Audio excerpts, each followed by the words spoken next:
Assalamualaikum warahmatullahi wabarakatuh. Halo semuanya, bertemu lagi di kelas bahasa bersama Ibu Raisya. Kali ini kita akan membahas mengenai menggunakan kalimat efektif, khususnya huruf miring, kata baku, kata bentukan, atau turunan. Nah, tujuan pembelajaran kita pada kali ini masih dalam tujuan pembelajaran yang sama, yaitu menggunakan kalimat dengan ejaan atau tata tulis yang baik. Bagaimana? Bismillahirrahmanirrahim, mari kita mulai. Nah, yang pertama kali kita bahas adalah mengenai huruf miring atau yang dikenal juga dengan huruf italik. Nah, penggunaan huruf miring ini pertama ada huruf miring digunakan untuk menuliskan judul buku, judul film, judul album lagu, judul acara televisi, judul siniar, judul lakon, dan nama media massa yang dikutip dalam tulisan, termasuk dalam daftar pustaka. Misalnya, saya sudah membaca buku Salah Asuhan karangan Abdul Muiz.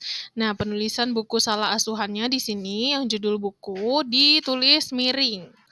Nah, karena Salah Asuhan ini merupakan judul buku yang sudah diterbitkan tentunya. Dan majalah Pujangga Baru menggelorakan semangat kebangsaan. Di sini juga ditulis miring karena merupakan judul majalah. Nah, jadi intinya judul buku, film, album, acara televisi, siniar, lakon, dan nama media massa ditulis dimiringkan. Lalu yang kedua, huruf miring digunakan untuk menegaskan atau mengkhususkan huruf, bagian kata, atau kelompok kata dalam kalimat. Contohnya adalah huruf terakhir kata abad adalah D. Nah, ini karena D di sini menegaskan, maka ditulis miring.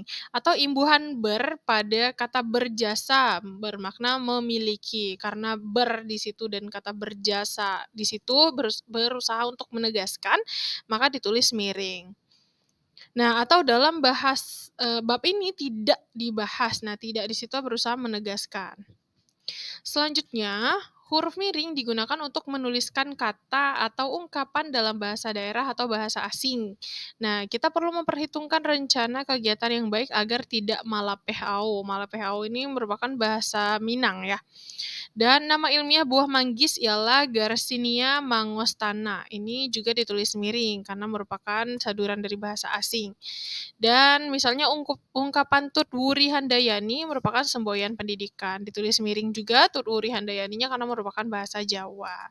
Catatan, nama diri seperti nama orang, lembaga, organisasi, atau merek dagang dalam bahasa asing atau bahasa daerah tidak ditulis dengan huruf miring. Dalam naskah tulisan tangan atau mesin tik atau bukan komputer, bagian yang akan dicetak miring itu bisa ditandai dengan garis bawah satu. Dan biasanya garis bawah satunya itu per kata, tidak semuanya digaris. Jadi kata per kata. Selanjutnya kita masuk ke kata baku. Apa itu kata baku? Kata baku adalah kata yang digunakan sesuai dengan kaidah atau aturan yang berlaku dalam bahasa Indonesia, baik dari segi ejaan maupun pelafalan. Kata baku ini biasanya digunakan dalam konteks resmi, seperti dalam dokumen, karya ilmiah, surat formal, atau komunikasi resmi. Contoh kata baku, misalnya aktivitas, itu pakai V bukan pakai F. Dan praktik, nah bukan praktek, biasanya kan kita mengenalnya praktek. Atau anugerah, bukan anugerah. Atau mungkin bisa juga yang kita dengar seperti masjid, yang harusnya masjid. Atau telur, yang biasanya orang-orang menyebutnya telor, seperti itu.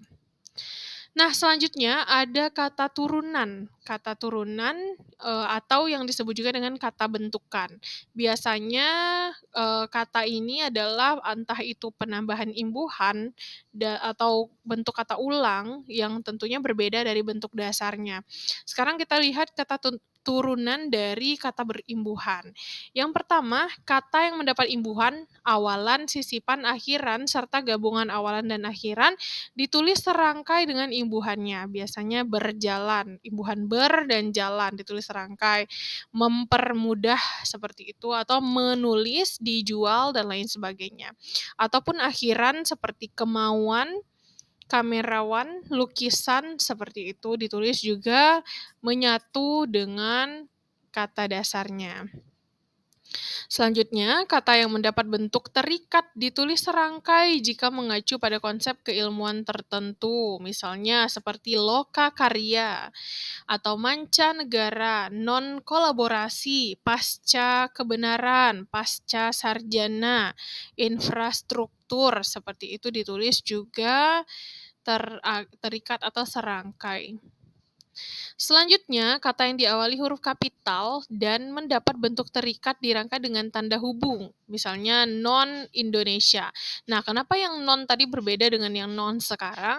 Karena yang non sekarang itu langsung dinanti dengan huruf kapital Indonesia, maka dari non dan Indonesia diberikan tanda hubung, atau Pan Afrika, Pro Barat, Anti PKI, atau Pasca Orba, seperti itu. Tapi kalau misalnya dia tidak diiringi oleh huruf kapital, maka penulisannya digabung. Yang keempat, kata yang ditulis dengan huruf miring dan mendapat bentuk terikat dirangkaikan dengan tanda hubung. Nah, seperti anti-mainstream, pasca reshuffle, seperti itu. Jadi, kalau yang setelah imbuhan atau imbuhannya merupakan kalimat atau kata yang ditulis miring, maka juga menggunakan tanda hubung. Selanjutnya, bentuk terikat maha dan kata dasar atau kata berimbuhan yang mengacu pada nama atau sifat Tuhan ditulis terpisah dengan huruf awal kapital sebagai pengkhususan. Seperti yang Maha Esa atau yang Maha Kuasa, seperti itu. Maka mahanya dipisah dan biasanya juga ditulis dengan huruf kapital karena merupakan pengkhususan nama Tuhan. Nah, selanjutnya kita masuk ke bentuk ulang. Nah, bentuk ulang ditulis dengan menggunakan tanda hubung di antara unsur-unsurnya, seperti anak-anak, kupu-kupu, kura-kura, dan lain sebagainya. Lalu, bentuk ulang ini gabungan katanya ditulis dengan mengulang unsur pertama. Misalnya, kapal barang menjadi kapal-kapal barang bila lebih dari satu kapalnya, atau kereta api cepat, kereta-kereta api cepat. Jadi tidak perlu kapal barang seperti itu.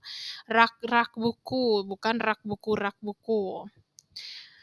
Selanjutnya, gabungan kata. Nah, unsur gabungan kata termasuk istilah khusus ditulis terpisah, seperti cenderamata, duta besar, ibu kota, kambing hitam, mata acara. Nah, jadi merupakan gabungan kata dan istilah khusus, maka ditulis terpisah, seperti rumah sakit, orang tua, dan lain sebagainya. Sedangkan gabungan kata yang dapat menimbulkan salah pengertian ditulis dengan membubuhkan tanda hubung di antara unsur-unsurnya. Misalnya buku sejarah baru. Nah, buku sejarah yang baru, bukan buku bekas. Nah, itu maksudnya. Buku sejarah baru berarti tentang sejarahnya yang baru, seperti itu. Kalau buku sejarah baru, berarti buku sejarahnya yang baru. Kalau buku sejarah baru berarti buku tentang yang membahas tentang sejarah baru. Jadi dia ditanda hubungkan dengan intinya. Ibu bapak kami, ibu dan bapak kami, ibu bapak kami, berarti ibu dari bapak kami, seperti itu.